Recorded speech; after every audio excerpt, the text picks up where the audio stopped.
Hi అండి అందరికీ, నేను మీ కుకింగ్ విత్ హిమ. ఈరోజు వీడియోలో వచ్చేసి మ్యాంగో రైస్ చేస్తున్నానండి. సమ్మర్ సీజన్లో మ్యాంగోస్ ఎక్కువ వస్తాయి కదా, సో మ్యాంగో పులిహోర అని కూడా అనొచ్చు దీన్ని.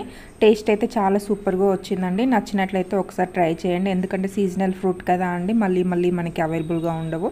సో అందుకనేసి చిన్న మీడియం, మరీ చిన్నవి కాకుండా పెద్దవి కాకుండా మీడియం మ్యాంగోస్ తీసేసుకున్నానండి. మ్యాంగోస్ తీసేసుకొని పైన చెక్కు ఉంది కదా అండి, ఫస్ట్ వాష్ చేసేసుకోండి. నీట్గా వాష్ చేసేసుకున్న తర్వాత పైన చెక్కు ఉంటుంది కదా, ఆ పైన చెక్కు మనం మామూలుగా పీలర్తో పీల్ చేసేసుకుంటే అయిపోతుంది. ఆ చెక్కు మొత్తం తీసేస్తే అయిపోతుందండి. నీట్గా తీసేసుకొని ఆ 2 మ్యాంగోస్ని అలానే టోటల్ నీట్గా తీసేసుకోండి. మ్యాంగోకి ముందున్న మౌత్ పార్ట్ని ఆ విధంగా చాకుతో కట్ చేసేసుకుంటే సరిపోతుందండి. ఈ విధంగా పీల్ చేసిన తర్వాత ఆ పైన పార్ట్ ఉంటుంది కదా, దాన్ని చాకుతో ఈ విధంగా తీసేసుకొని మనం ఈ క్యారెట్, బీట్రూట్ అవి చెక్కేది అది ఉంటుంది కదా అండి, సో దాంతో మనం కుడక తీసుకునే దాంతో మామూలుగా ఈ విధంగా చిన్న చిన్న పీసెస్గా వచ్చేటట్టు దాన్ని మ్యాంగో తురుము తీసేసుకుంటే సరిపోతుందండి. మ్యాంగో పీసెస్ కాదు, మ్యాంగోని మిక్సీ కూడా పట్టకండి, మిక్సీ పట్టినా కూడా అది వేరే టేస్ట్ వస్తుంది. సో అందుకనేసి ఈ విధంగా చిన్న చిన్న తురుములా తీసేసుకోండి.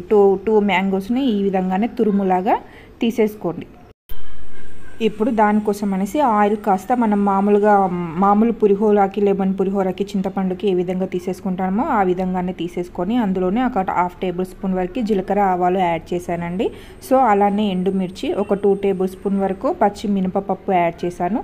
పల్లీల క్వాంటిటీ వచ్చేసి మనం ఎంతవరకు తింటామో అంతవరకు పల్లీల క్వాంటిటీ తీసుకుంటే సరిపోతుందండి. అలానే పచ్చి శనగపప్పు యాడ్ చేశానండి. పుట్నాల పప్పు అంటారు, శనగపప్పు అంటారు కదా, సో శనగపప్పు కూడా ఒక స్పూన్ వరకే యాడ్ చేశాను. నచ్చినట్లయితే మీరు కాస్త ఎక్కువ స్పూన్ తీసేసుకున్నా సరిపోతుంది. సో ఇవి కాస్త ఆయిల్లో ఫ్రై అయిన తర్వాత అందులోనే పచ్చిమిర్చి యాడ్ చేస్తున్నానండి. ఇది ఎక్కువ పచ్చిమిర్చి కారంతో చేస్తే చాలా టేస్టీగా ఉంటుందండి. ఈ ఎండుమిర్చి, పచ్చిమిర్చి రెండు కలిస్తే కాంబినేషన్ సూపర్గా ఉంటుంది. సో పచ్చిమిర్చి కూడా వేగిన తర్వాత అందులోనే కరివేపాకు క్వాంటిటీ వచ్చేసి కొంచెం ఫ్లేవర్ కోసం అనేసి కాస్త ఎక్కువగా తీసేసుకోండి. ఒక 3 రెమ్మల వరకు తీసేసుకోండి కరివేపాకు వచ్చేసి. సో కరివేపాకు చిటపటలు ఆడుతూ ఉండగా అందులోనే పసుపు కూడా యాడ్ చేస్తున్నానండి.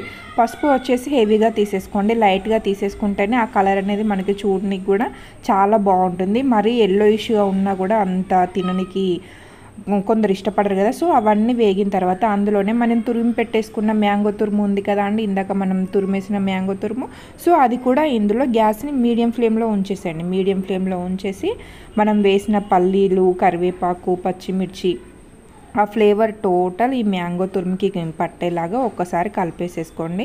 వీడియోస్ చూస్తున్నారు కానీ సబ్స్క్రైబ్ చేసుకోవట్లేదు. వీడియోస్ కనుక నచ్చినట్లయితే ప్లీజ్ సబ్స్క్రైబ్ చేసుకోండి.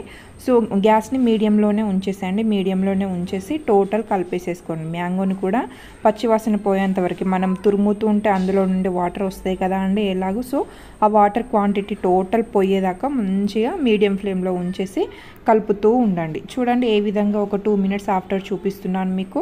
అడుగు మాడుతుందనేసి అస్సలు అనుకోకండి. 1 మినిట్కి ఒకసారి, 2 మినిట్స్కి ఒకసారి కలిపేస్తూ ఉంటే అడుగు అనేది మాడిపోకుండా ఉంటుంది మనకి. సో అందుకనేసి 1 మినిట్కి ఒకసారి, 2 మినిట్స్కి ఒకసారి కలిపేస్తూ దాంట్లో ఉన్న వాటర్ టోటల్ ఇనికిపోయేలాగా, ఆయిల్ అనేది పైకి వచ్చేలాగా ఈ విధంగా రోస్ట్ చేసుకుంటే సరిపోతుందండి. చూడండి వీడియోలో చూపిస్తున్న విధంగా.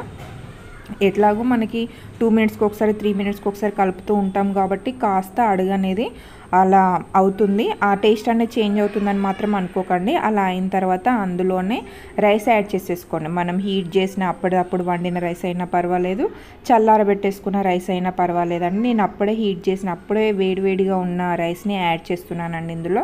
సో రైస్ యాడ్ చేసేసి గ్యాస్ని మీడియం ఫ్లేమ్లోనే ఉంచకండి. హై ఫ్లేమ్లో పెడితే రైస్ అనేది మాడిపోతుంది. సో మీడియం ఫ్లేమ్లోనే ఉంచేసేయండి. ఉంచేసి టోటల్ కలిసేలాగా మ్యాంగో ఫ్లేవర్ టోటల్ రైస్కి పట్టేలాగా మంచిగా కలిపేసిన తర్వాత అందులోనే టేస్ట్కి సరిపడా సాల్ట్ కూడా యాడ్ చేసేసుకోండి. మనం ఎంతవరకు సాల్ట్ తింటామో అంతవరకు సాల్ట్ తీసేసుకుంటే సరిపోతుందండి. క్వాంటిటీ అనేది ఏం లేదు సాల్ట్కి. సో సాల్ట్ కూడా ఒకసారి రైస్కి పట్టేలాగా ఒకసారి కలిపేసేసుకోండి. అది కలుపుతూ ఉంటే మ్యాంగో ఫ్లేవర్ అనేది ఆ పుల్లగా అనేది మంచిగా మ్యాంగో చట్నీ వచ్చినట్టు స్మెల్ అనేది కూడా సూపర్గా వస్తుందండి. సో రైస్ హీట్ అయ్యేంత వరకు హీట్ చేసేసుకుంటే సరిపోతుందండి. దీనికి హెవీ ప్రాసెస్ కూడా ఏం అవసరం లేదు. చూడండి రైస్ హీట్ అయిందంటే చాలండి, గ్యాస్ కట్టేయచ్చు, గ్యాస్ ఆఫ్ చేసేసి దించేసుకోవచ్చు అండి. ఈ మ్యాంగో ఈ సమ్మర్ సీజన్ కాబట్టి పిల్లలు కూడా హాలిడేస్ ఇంట్లోనే ఉంటారు కాబట్టి ఇలాంటివి చేసి పెడితే ఇష్టంగా తింటారండి. వాళ్ళకు కూడా ఒకటే రకంగా తిని బోర్ కొడుతుంది కదా. సో వీడియోస్ కనుక నచ్చినట్లయితే ప్లీజ్ సబ్స్క్రైబ్ చేసుకోండి.